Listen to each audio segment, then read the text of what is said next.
So I just remember a time when I was really addicted to working out, and I became so addicted to working out that it became like really hard for me to like ever even take a day off, because I was so concerned about the way I looked, and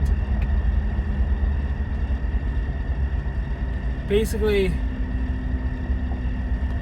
what happened was that no matter how good I looked, I could always look in the mirror and see something that needed improvement. And because of this, I was enslaved to this lifestyle of working really hard in order to maintain the way I looked. And actually, I always felt like I needed to do more in order to become better, instead of just accepting who I was in the moment. And this drained me, actually, and the better I looked outwardly, the more sick I was internally, and the uglier I was internally, because I was so insecure about how I appeared. And I thought that if I could do certain works and certain things to make myself appear better, then I would become more valuable to the world, and that I would become more desirable to the world around me. But the truth is that I was enslaved to the worldly standards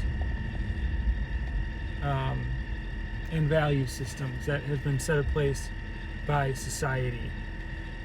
And then on the other hand is that years later I started to realize that, well, it's good to be physically active. It's good to be physically healthy. So I wanted to start working out again. And I started to work out again, not to look good, not to change the way I appeared, but to be healthy. That was my intention and my motive. And naturally, through the act of trying to be healthy, physically active, and taking care of the temple that God gave me, I became better looking outwardly. My physical appearance changed, and I looked more fit and in shape, right? But the focus, because the focus was not on trying to look good, and it was on trying to be healthy, then I maintained my emotional inward health and beauty as well. But when the focus becomes on trying to appear a certain way and look good outwardly, we become defiled inwardly, and we become uglier inwardly, because we lack self-esteem.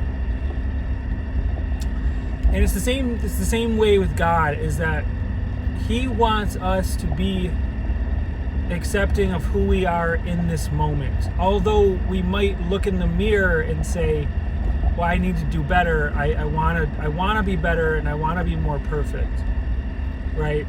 We have to realize is that the work that God is doing in us is inwardly. And not only that, is that we cannot actually be the ones who do the work.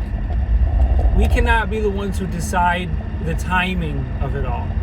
We cannot be the ones who actually make it happen, because we are what we are by the grace of God. You see, and the world is stuck in the slavery of thinking that they need to do something in order to become something, that they need to make their mark on the world, that they need to be masters of their own destiny, that they need to be the potter who shapes the clay into the perfect image, right? But they can't. As long as they are trying to be the potter who shapes the clay of themselves perfectly, it will never be perfect. it will actually only get worse, because we're bad judges when it comes to that. We don't know the truth of what's holy just based upon appearances. No, and God is not concerned with the outer man. See, the outer man is wasting away. Many of us are trying to preserve this outer man and keep building him up to look the same as the years go on, but we know that beauty is fleeting. All of this outer stuff is wasting away, and there's nothing we can do to save it. And actually, this is good, because as the outer man's wasting away, the inner man is being renewed day by day, right? And that inner man, the inner work that God is doing, that is the true sculpting.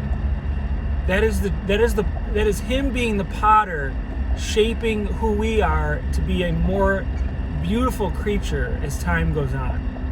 And it's beautiful news when we hear and realize that we can't do it, that we're not responsible for it, actually, that our Father is responsible for shaping us into who we are meant to become. Because then we can stop trying to wear His shoes around, because they're way too big for us to fill. You see, and once we stop thinking that we need to fill our Father's shoes, we can take them off, and we'll be able to walk way more perfectly, because we actually have shoes that fit. And this is the point, this is the place that we need to come to if we would like to become free of these heavy burdens that we're not meant to carry. Because it is a heavy burden when you wake up every morning and the first thing on your mind is, I need to do better in order to become a better person. And the truth is, we want to do better to become a better person, right? Or we want to do better, but it doesn't necessarily make us a better person. If we can't wake up in the morning and say, I already am God's child, and I already am pleasing to Him,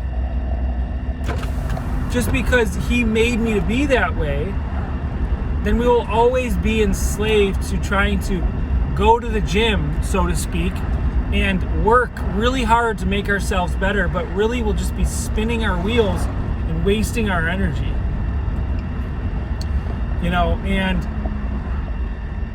But the woman who is capable of looking in the mirror and accepting that she is beautiful because of what's inside of her that is beautiful, is also the woman who becomes free.